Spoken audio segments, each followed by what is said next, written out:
Hello, students. This is Mr. Jones, and this is episode 1 of Jones Grammar. Everything you need to know about grammar as a high school junior preparing for college. And we start at the beginning with nouns. This lesson is called All About Nouns. You guys have been hearing about nouns ever since you were little kids in elementary school or thereabouts. But there's lots of little details that we can learn to increase our understanding and our precision with nouns, and that's what we're going to do right now. Now, the very first thing we need to ask, of course, is what is a noun? And if I were to ask you this, if you were here so that I could ask you, you would probably tell me that a noun is a word that names a person, a place, a thing, or this last one is highly important because this is the fourth thing that many of you would not mention, an idea. And it's ideas that students very often forget about because nouns we generally think of as things that we can reach out and grab, reach out and touch, reach out and manipulate. Ideas, though, are things that we cannot see or smell or hear, so we tend to often forget that they are indeed nouns. And it's important to recognize ideas as nouns.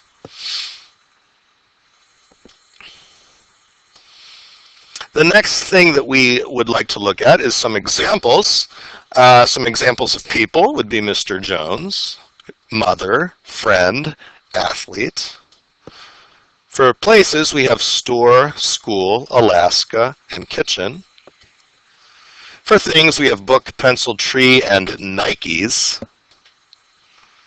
And for ideas, freedom, philosophy, sadness, and anger.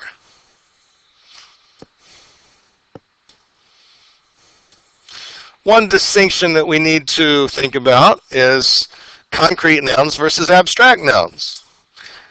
A concrete noun is a noun that names an object that occupies space or can be recognized by any of the senses.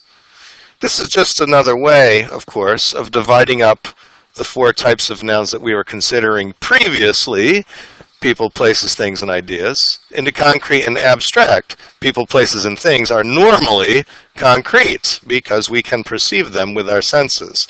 On the other hand, an abstract noun is a noun that names an idea, a quality, or a characteristic, right?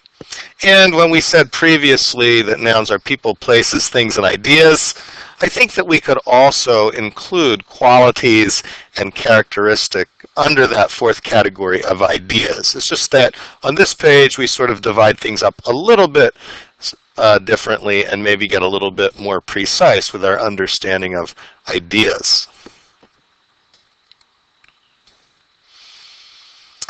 And this is a distinction regarding nouns that you've known about ever since you were very, very young, and that would be singular and plural. A singular noun, of course, names one person, place, thing, or idea, whereas a plural noun names more than one person, place, thing, or idea. And of course, you guys know about singular and plural quite well, but out of the sake of thoroughness and to learn new things with things that we already know, we will include them in this presentation. We also need to talk about possessive nouns. A possessive noun shows possession. When a possessive noun appears before another noun, as in Mr. Jones's classroom, it is also considered an adjective as it modifies the second noun. You see how on this slide Mr. Jones's is coming before classroom, so it is an adjective as well as a noun.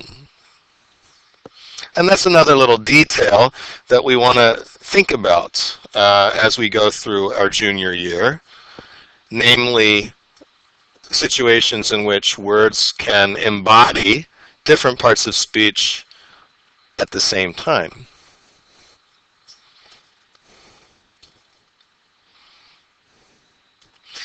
And there's the all-important matter of punctuation when we're dealing with possessive nouns, how to punctuate. And I'm surprised every year at the fact that so many people come into my 11th grade classrooms still making mistakes with apostrophes. And we really want to clear up little errors like that before we go off to college in another 2 years, because we don't want to enter our freshman year putting the apostrophe in the wrong place. And with a singular noun, we're going to be adding an apostrophe and an S, as in Susie's calculator, S-U-S-I-E apostrophe S. Or Mr. Jones's book. Now, with Jones, I often get the question, Mr. Jones, because there's already an S at the end, do I really need to add that second apostrophe after, that second S after the apostrophe? Well, here's the deal with that. Many people regard the apostrophe S as optional in a word that already ends with an S. On the other hand, you tend to find in American English, we like to add the S more often than not, whereas over there in Great Britain, the Brits, they don't care so much about adding that last S. My particular rule of thumb is that if the pronunciation is changed so that there are two S sounds, I like to go ahead and add that second S, as in Joneses. You hear there's two different S's, S sounds going on in there, Joneses. And I like to represent that by adding the second S. Plural nouns that end in S, well, for those, you add just an apostrophe. The boy's mother. That means the mother of two or more boys. And you notice how the sound would be the same. If there's only one boy, it's the boy's mother, B-O-Y apostrophe S. If it's more than one boy, it's B-O-Y-S apostrophe. These are rules that you should all know by now. However, once again, we do get careless at times, and these are rules that we need to keep in our heads as we're trying to become more and more precise as writers that are preparing for college. If it is a plural noun that doesn't end in S, then we add an apostrophe and an S, as in children's, right? Children is already an apostrophe. It is already a plural noun, so we add an apostrophe after the N, and then we add an S, children's mother.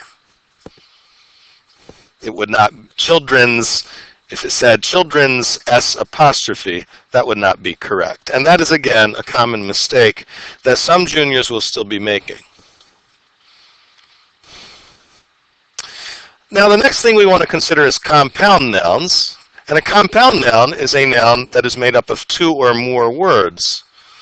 There are three types of compound nouns.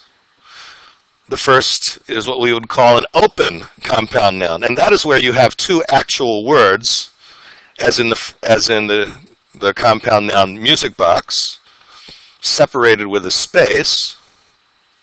There are hyphenated compound nouns, and that is when we use hyphens to separate the words. We find these often in familial relations, such as mother-in-law, great-grandfather. Finally, closed, and that is where you have a word that is created from two previous words, but it is actually one single word, as in bedroom, you put them together, you get bedroom. Headache, you put them together, you get headache. Now, folks, I really don't care that you remember these terms, open, hyphenated, and closed. I don't think that's very important. However, the important thing is that you can identify these things as compound nouns, as words, as nouns that are made up of more than one word. And here's another distinction that you guys all know about by now, common nouns versus proper nouns. A common noun is a general, in other words, not a particular noun. Teacher, restaurant. And when I say general, not particular, what I mean by that is simply that if I say teacher, an image of a general, sort of abstract teacher comes into your head rather than a specific one who you know by name. Same thing if I say restaurant. These are general rather than particular nouns. They're common nouns, as we call them. And that is in contrast to a proper noun, which is a particular noun. And particular nouns, the other word that we have for that in English is name, right? Proper nouns are always capitalized. Mr. Jones is a proper noun. Teddy's Bigger Burgers is a proper noun. And you see what I mean by saying that a proper noun is a particular noun. Well, there are many Mr. Joneses out there because Jones is a very common name. I am not the only teacher named Jones. However, when people here on the Radford campus say to you, Mr. Jones, you of course think of me, not some other Jones out there in California or whatever. Finally, people, we have collective nouns. And I believe that this is the last thing that we want to consider in our presentation of nouns. A collective noun is singular in form, but names a group. In fact, the word group is itself a collective noun because we treat it as if it is a singular thing. However, a group consists of many members. Some examples would include group, as I just said, band, as in a band of musicians, pack, as in a pack of wolves or a pack of cards, herd, as in a herd of, mules, I don't know, flock, as in a flock of birds, school, as in a school of dolphins, perhaps. And finally, family, as in the family that you go home to, which consists of other family members.